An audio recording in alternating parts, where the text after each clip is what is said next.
ओम शांति। 5 जुलाई 2025 बाबा के महावाक्य। मीठे बच्चे, बाप तुम्हें पढ़ा रहे हैं खूबसूरत देवी देवता बनाने। खूबसूरती का आधार है पवित्रता। प्रश्न, रूहानी क्षमा पर जो परवाने फिदा होने वाले हैं उनकी निशानी क्या होगी? उत्तर, फिदा होने वाले परवाने, पहला, क्षमा जो है जैसी है उसे यथार्थ रूप से जानते और याद करते हैं। दूसरा, फिदा होना मना बाप समान बनना। तीसरा, फिदा होना मना बाप से भी ऊंच राजाई का अधिकारी बन जाना। गीत, महफिल में जल उठी क्षमा। ओम शांति। मीठे मीठे रूहानी बच्चों ने यह गीत की लाइन सुनी। यह कौन समझाते हैं? रूहानी बाप। वह क्षमा भी है। नाम ढेर के ढेर रखे हैं। बाप की स्तुति भी बहुत करते हैं। यह भी परमपिता परमात्मा की स्तुति है ना। बाप क्षमा बनकर आए हैं परवानों के लिए। परवाने जब क्षमा को देखते हैं तो उन पर फिदा हो शरीर छोड़ देते हैं। अनेक परवाने होते हैं जो क्षमा पर प्राण देते हैं। उसमें भी खास जब दीपमाला होती है, बत्तियां बहुत जलती है तो छोटे छोटे जीव ढेर रात को मर जाते हैं। अब तुम बच्चे जानते हो, हमारा बाबा है सुप्रीम रूह। उनको हुसैन भी कहा जाता है। बहुत खूबसूरत है क्योंकि वह एवर प्योर है। आत्मा प्योर बन जाती है तो उनको शरीर भी प्योर नेचुरल सुंदर मिलता है। शांति धाम में आत्माएं पवित्र रहती हैं। फिर जब यहाँ आती हैं पाठ बजाने तो सतो प्रधान से सतो रजो तमो में आती हैं। फिर सुंदर से श्याम अर्थात काली इम्प्योर बन जाती है। आत्मा जब पवित्र है तो गोल्डनेज्ड कही जाती है। उनको फिर शरीर भी गोल्डनेज्ड मिलता है।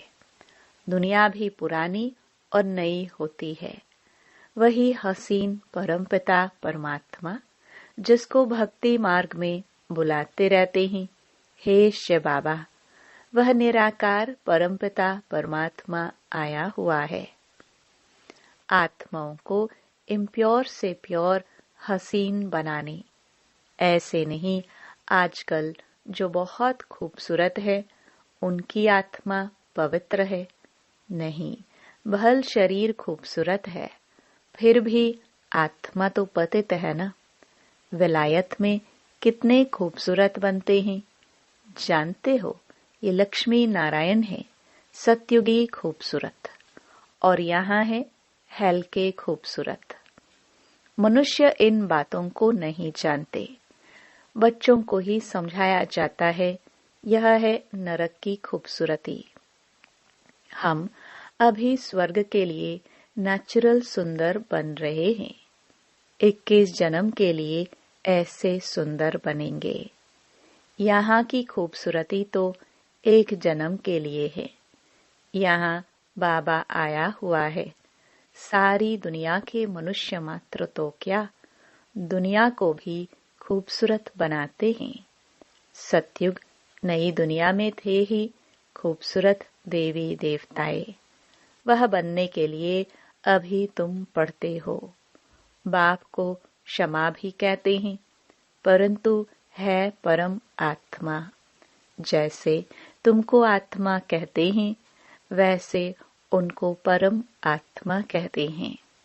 तुम बच्चे बाप की महिमा गाते हो। बाप फिर बच्चों की महिमा करते हैं। तुमको ऐसा बनाता हूँ जो मेरे से भी तुम्हारा मर्तबा ऊंच है। मैं जो हूँ, जैसा हूँ, जैसे मैं पाठ बजाता हूँ, यह और कोई नहीं जानते। अभी तुम बच्चे जानते हो कैसे हम आत्माएं पाठ बजाने के लिए परम धाम से आती हैं। हम शूद्र कुल में थी, फिर अब ब्राह्मण कुल में आई है। यह भी तुम्हारा वर्ण है, और कोई धर्म वालों के लिए यह वर्ण नहीं है। उन्हों के वर्ण नहीं होते, उनका तो एक ही वर्ण है। क्रिश्चियन ही चले आते हैं। हाँ, उनमें भी सतो रजो तमो में आते हैं। बाकी यह वर्ण तुम्हारे लिए हैं।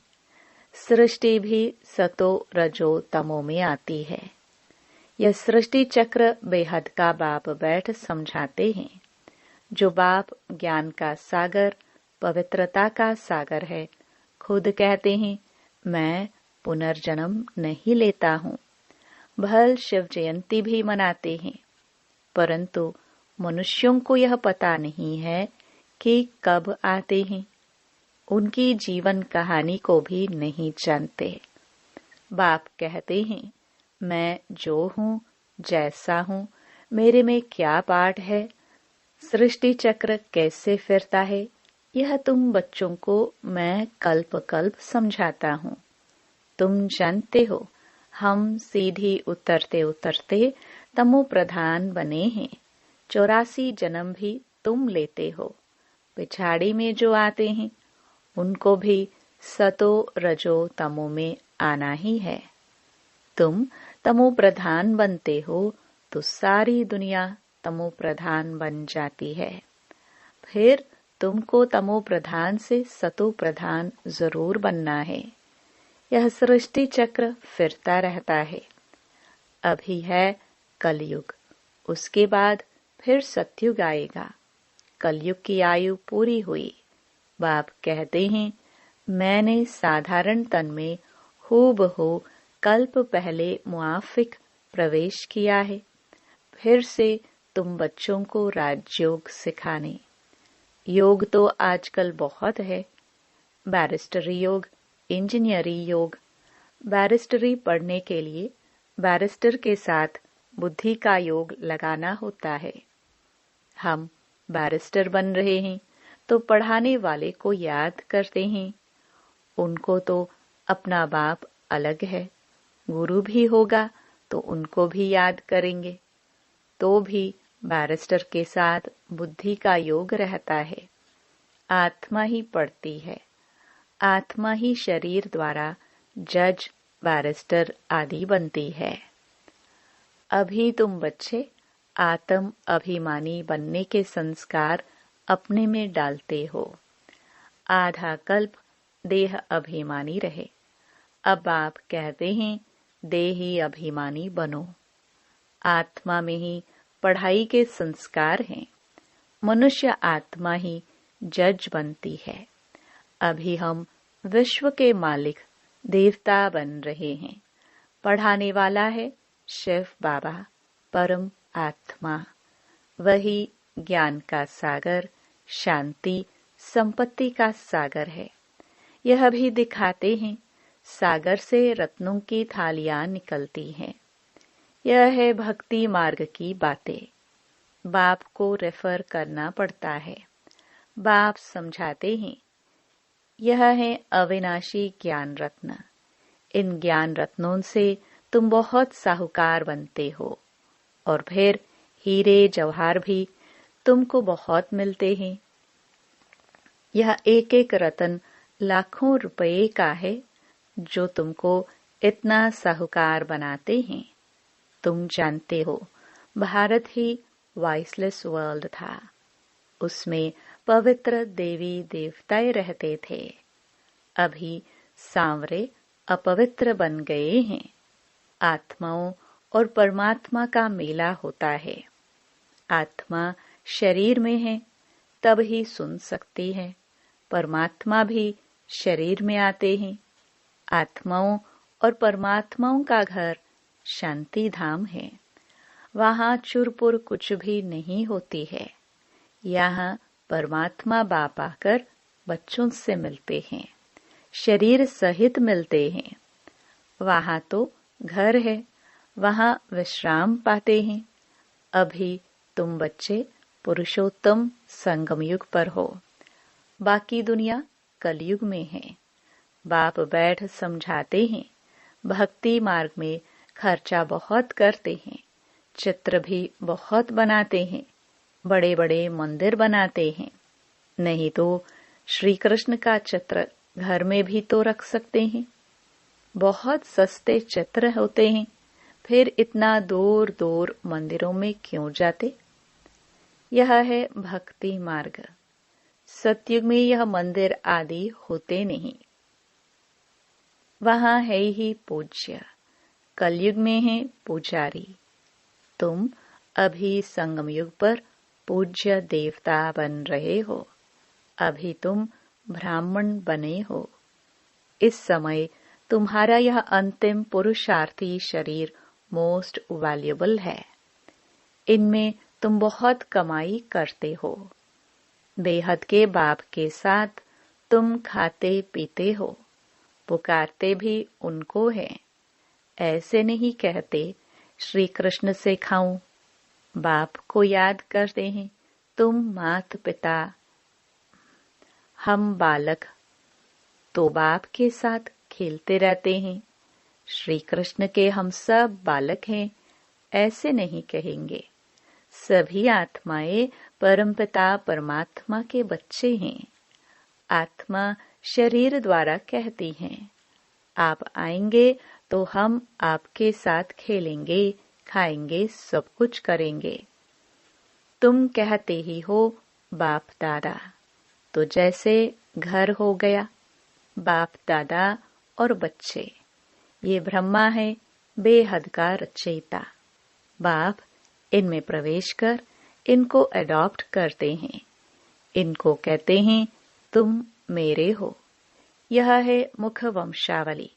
जैसे स्त्री को भी अडॉप्ट करते हैं ना, वह भी मुख वंशावली ठहरी। कहेंगे तुम मेरी हो, फिर उनसे खुख वंशावली बच्चे पैदा होते हैं। यह रस्म कहाँ से चली? बाप कहते हैं मैंने इनको अडॉप्ट किया है ना, इन द्वारा तुमको अडॉप्ट करता हूँ। तुम मेरे बच्चे हो। परंतु यह है मेल। तुम सभी को संभालने के लिए फिर सरस्वती को भी अडॉप्ट किया। उनको माता का टाइटल मिला, सरस्वती नदी। यह नदी माता हुई ना। बाप सागर है, यह भी सागर से निकली हुई है। ब्रह्मपुत्रा नदी और सागर का बहुत बड़ा मेला लगता है। ऐसा मेला और कहाँ लगता नहीं। वह है नदियों का मेला। यह है आत्माओं और परमात्मा का मेला। वह भी जब शरीर में आते हैं तब मेला लगता है। बाप कहते हैं मैं हुसैन हूँ, मैं इनमें कल्प कल्प प्रवेश करता हूँ। यह ड्रामा में नोंद है। तुम्हारी बुद्धि में सारे सृष्टि का चक्र है। इनकी आयु 5000 वर्ष है। इस बेहद की फिल्म से फिर हद की फिल्म बनाते हैं। जो पास्ट हो गया सो प्रेजेंट होता है। प्रेजेंट फिर फ्यूचर बनता है, जिसको फिर पास्ट कहा जाएगा। पास्ट होने में कितना समय लग गया? नई दुनिया में आए कितने समय पास्ट हुआ? 5000 वर्ष। तुम अभी हर एक स्वदर्शन चक्रधारी हो। तुम समझाते हो हम पहले ब्राह्मण थे, फिर देवता बने। तुम बच्चों को अभी बाप द्वारा शांति धाम सुख धाम का वर्षा मिलता है। बाप आकर के 3 धर्म इकट्ठा स्थापन करते हैं, बाकी सबका विनाश करा देते हैं। वापस ले जाने वाला तुमको सतगुरु बाप मिला है। बुलाते भी हैं हमको सदगति में ले जाओ। शरीर को खलास कराओ, ऐसी युक्ति बताओ जो हम शरीर छोड़ शांति धाम चले जाए। गुरु के पास भी मनुष्य इसलिए जाते हैं, परंतु वह गुरु तो शरीर से छुड़ाकर साथ में ले नहीं जा सकते। पतित पावन है ही एक बाप, तो वह जब आते हैं तो पावन जरूर बनना पड़े। बाप को ही कहा जाता है कालों का काल महाकाल।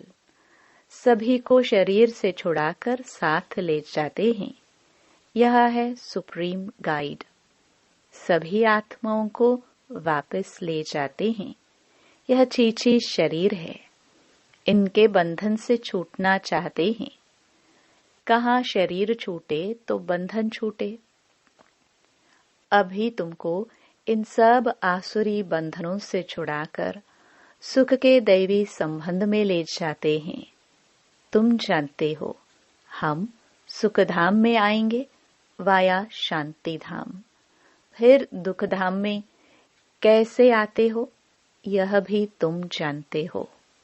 बाबा आते ही हैं श्याम से सुंदर बनाने। बाप कहते हैं मैं तुम्हारा ओबीडियंट सच्चा फादर भी हूँ। फादर हमेशा ओबीडियंट होता है। सेवा बहुत करते हैं। खर्चा कर पढ़ाकर फिर सब धन दौलत बच्चों को देकर खुद जाए साधुओं का संग करते हैं। अपने से भी बच्चों को ऊंच बनाते हैं। यह बाप भी कहते हैं मैं तुमको डबल मालिक बनाता हूँ। तुम विश्व का भी मालिक हो तो ब्रह्मांड का भी मालिक बनते हो। तुम्हारी पूजा भी डबल होती है। आत्माओं की भी पूजा होती है। देवता वर्ण में भी पूजा होती है। मेरी तो सिंगल सिर्फ शिवलिंग के रूप की पूजा होती है। मैं राजा तो बनता नहीं हूँ। तुम्हारी कितनी सेवा करता हूँ। ऐसे बाप को फिर तुम भूलते क्यों हो। हे आत्मा अपने को आत्मा समझ मुझे याद करो तो तुम्हारे विक्रम विनाश होंगे। तुम किसके पास आए हो। पहले बाप फिर दादा, अभी फादर, फिर ग्रेट ग्रेट ग्रैंडफादर, आदिदेव एडम, क्योंकि बहुत बिरादरियां बनती है ना। शिव बाबा को कोई ग्रेट ग्रेट ग्रैंडफादर कहेंगे क्या। हर बात में तुमको बहुत ऊंच बनाते हैं। ऐसा बाबा मिलता है फिर उनको तुम भूलते क्यों हो। भूलेंगे तो पावन कैसे बनेंगे। बाप पावन बनने का युक्ति बतलाते हैं। इस याद से ही खाद निकलेगी। बाप कहते हैं मीठे मीठे लाडले बच्चे देह अभिमान छोड़ आत्म अभिमानी बनना है। पवित्र भी बनना है। काम महाशत्रु है। यह एक जन्म मेरे खातिर पवित्र बनो। लौकिक बाप भी कहते हैं ना कोई गंदा काम नहीं करो। मेरे दाढ़ी की लाज रखो। पारलौकिक बाप भी कहते हैं मैं पावन बनाने आया हूँ। अब काला मुंह मत करो नहीं तो इज्जत गवाएंगे। सभी ब्राह्मणों की और बाप की भी इज्जत गवा देंगे। लिखते हैं बाबा हम गिर गया, काला मुंह कर दिया। बाबा कहते हैं मैं तुमको हसीन सुंदर बनाने आया हूँ। तुम फिर काला मुंह करते हो। तुम्हें तो सदा हसीन बनने का पुरुषार्थ करना है। अच्छा, मीठे मीठे सिखिलदे बच्चों प्रति माता पिता बाप दादा का याद प्यार और गुड मॉर्निंग। रूहानी बाप की रूहानी बच्चों को नमस्ते। धारणा के लिए मुख्य सार। पहला, यह अंतिम पुरुषार्थी शरीर बहुत वैल्यूएबल है। इसमें बहुत कमाई करनी है। बेहद के बाप के साथ खाते पीते सर्व संबंधों की अनुभूति करनी है। दूसरा, कोई भी ऐसा कर्म नहीं करना है जिससे ब्राह्मण परिवार की व बाप की इज्जत जाए। आत्माभिमानी बन पूरा पवित्र बनना है। याद से पुरानी खाद निकालनी है। वरदान, सुनने के साथ साथ स्वरूप बन मन के मनोरंजन द्वारा सदा शक्तिशाली आत्मा भव। रोज मन में स्व के प्रति या औरों के प्रति उमंग उत्साह का संकल्प लाओ। स्वयं भी उसी संकल्प का स्वरूप बनो और दूसरों की सेवा में भी लगाओ, तो अपनी जीवन भी सदा के लिए उत्साह वाली हो जाएगी और दूसरों को भी उत्साह दिलाने वाले बन सकेंगे। जैसे मनोरंजन प्रोग्राम होता है, ऐसे रोज मन के मनोरंजन का प्रोग्राम बनाओ। जो सुनते हो उसका स्वरूप बनो, तो शक्तिशाली बन जाएंगे। स्लोगन, दूसरों को बदलने के पहले स्वयं को बदल लो, यही समझदारी है। अव्यक्त इशारे, संकल्पों की शक्ति जमा कर श्रेष्ठ सेवा के निमित्त बनो। सबसे तीव्र गति की सेवा का साधन है शुभ और श्रेष्ठ संकल्पों की शक्ति। जैसे ब्रह्मा बाप श्रेष्ठ संकल्प की विधि द्वारा सेवा की वृद्धि में सदा सहयोगी हैं। विधि तीव्र है तो वृद्धि भी तीव्र है। ऐसे आप बच्चे भी श्रेष्ठ शुभ संकल्पों में संपन्न बनो। ओम शांति।